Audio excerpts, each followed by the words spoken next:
Hello friends. आज मैं Karl Marx के बारे में कुछ डिस्कशन करेंगे, जिसमें अपन सोशलिज्म और कैपिटलिज्म को समझेंगे थोड़ा सा, और कम्युनिज्म के बारे में थोड़ा समझने की कोशिश करेंगे। कार्ल मार्क्स आपने बहुत बार नाम सुना होगा कि अपनी आज़ादी में भी जो क्रांतिकारी थे उनने बहुत ज़्यादा एडमायर किया था कार्ल मार्क्स की थ्योरीज़ को, है ना। और उसके पहले भी जो कार्ल मार्क्स की जो थ्योरीज थी, है ना, उसको मार्क्सिज्म बोलते हैं, जो कार्ल मार्क्स की थ्योरी को फॉलो करते थे। तो एक समय की बात है, बहुत मतलब कि 18th सेंचुरी की अराउंड, ऐसा माना जाता है कि कोई दुनिया में ऐसा थिंकर नहीं है जो कार्ल मार्क्स से जो इन्फ्लुएंस क्रिएट किया था वर्ल्ड पे, कि कोई और कर पाए। इसलिए बोलते इसका जो इम्पैक्ट था कार्ल मार्क्स की थ्योरी का, ये बहुत ज़्यादा था, है ना। ऐसा बोलते कि दुनिया जो थी ना, वो ब्लॉक्स में डिवाइडेड हो चुकी थी, है ना। और इसके बाद क्या हुआ था कि कोई ऐसा ब्लॉक नहीं बचा था दुनिया का जिसकी लाइफ अफेक्ट ना हुई हो कार्ल मार्क्स के आइडियाज से, है ना। क्योंकि कार्ल मार्क्स का कहना था जितने भी फिलोसफर है दुनिया में, वो क्या करते हैं, वर्ल्ड को इंटरप्रेट करने की कोशिश करते हैं, है ना। उनका मतलब यही रहता है कि कुछ भी चीज़ हो, हमें इस चीज़ पे फोकस करना है कि अपन दुनिया को कैसे चेंज कर पाए।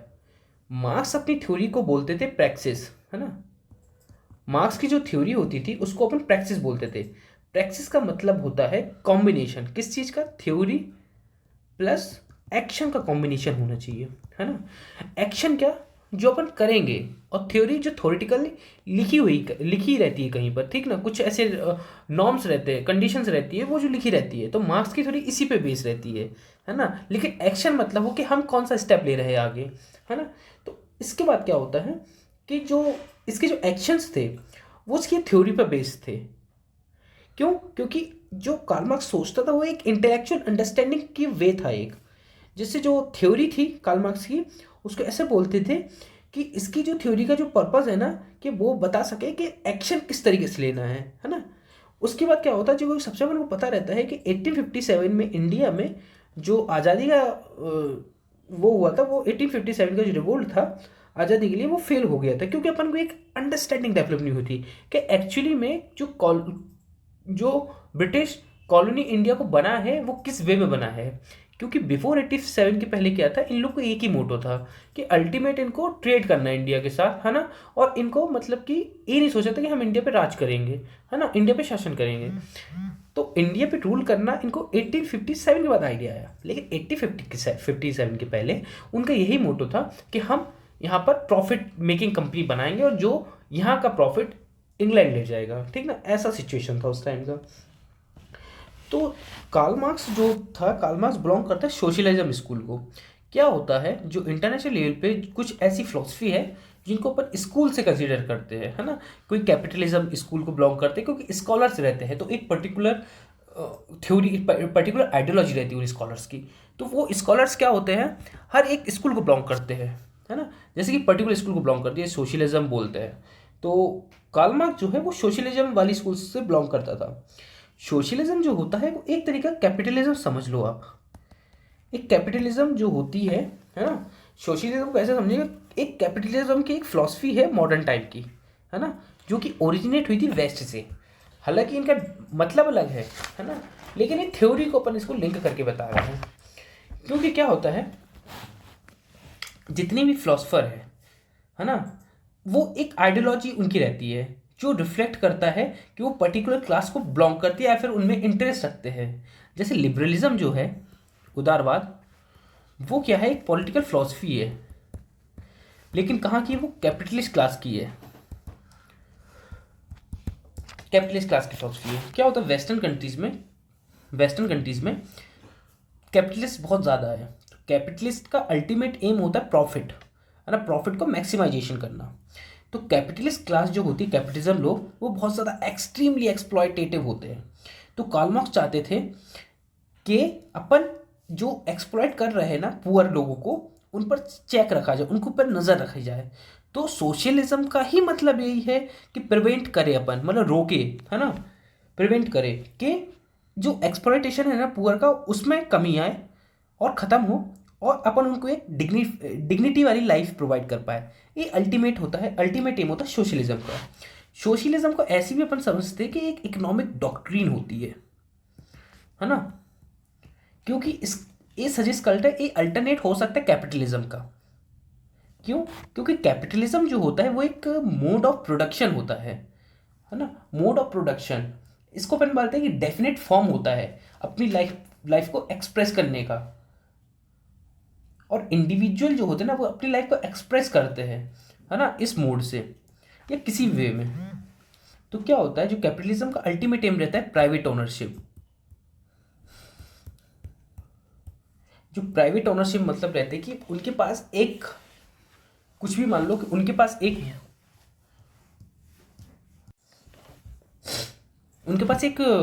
कंपनी है या फिर एक अथॉरिटी है उनके पास कि वो प्राइवेट कंपनी को रन कर पाए या प्राइवेटाइजेशन को बढ़ावा दे पाए।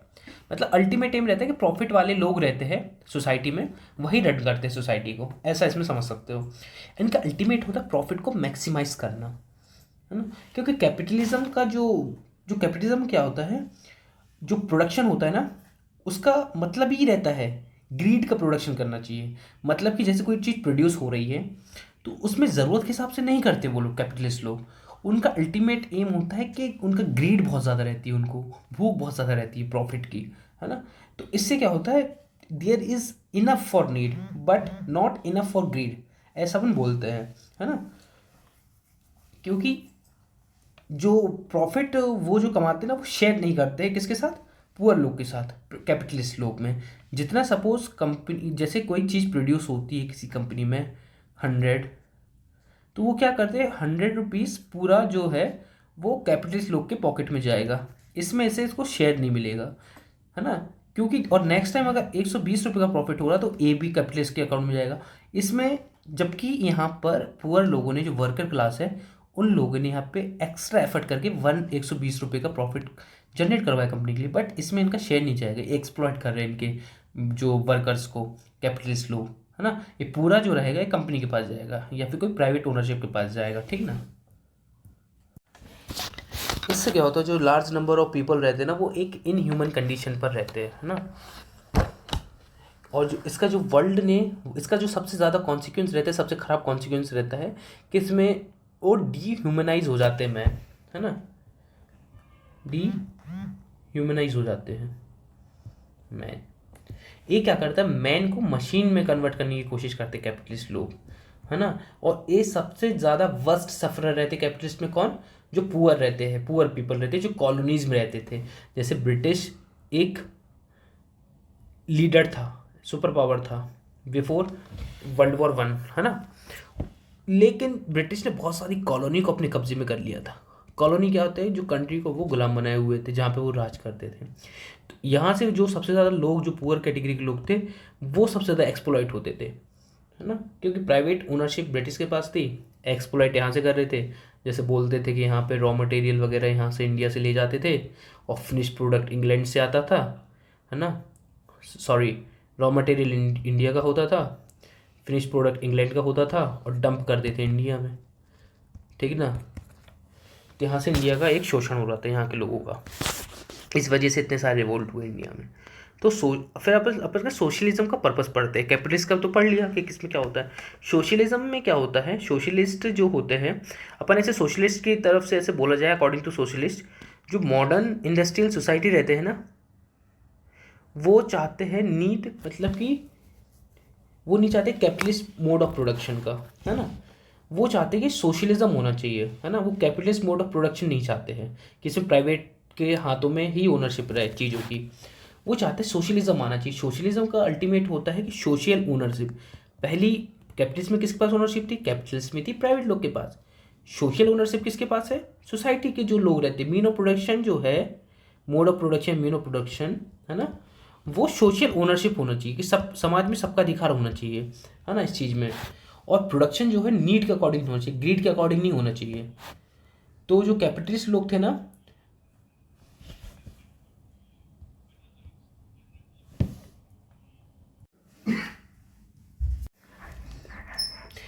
आगे का मैं बताता हूँ। जो सिस्टम ऑफ प्रोडक्शन रहता है सोशलिज्म में, वो हमेशा बेस रहता है कोऑपरेटिव्स में, ठीक ना। जो कोऑपरेटिव लोग होते हैं ना, जो एक कोऑपरेटिव्स होता है, उसके बेस्ड ही वो सिस्टम ऑफ प्रोडक्शन रहता है, ठीक ना। जो सोशलिज्म का अल्टीमेट एम रहता है कि हमें इनइक्वालिटी को कम करना है।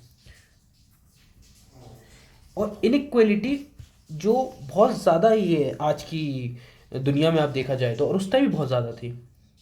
तो क्या होता है, सोशलिज्म का अल्टीमेट ऑब्जेक्टिव यही होता है कि इनइक्वालिटी को मिनिमाइज करना चाहिए और मैक्सिमाइज करना चाहिए इक्वलिटी को। जितना इक्वलिटी होगा उतना कम इनइक्वालिटी रहेगा।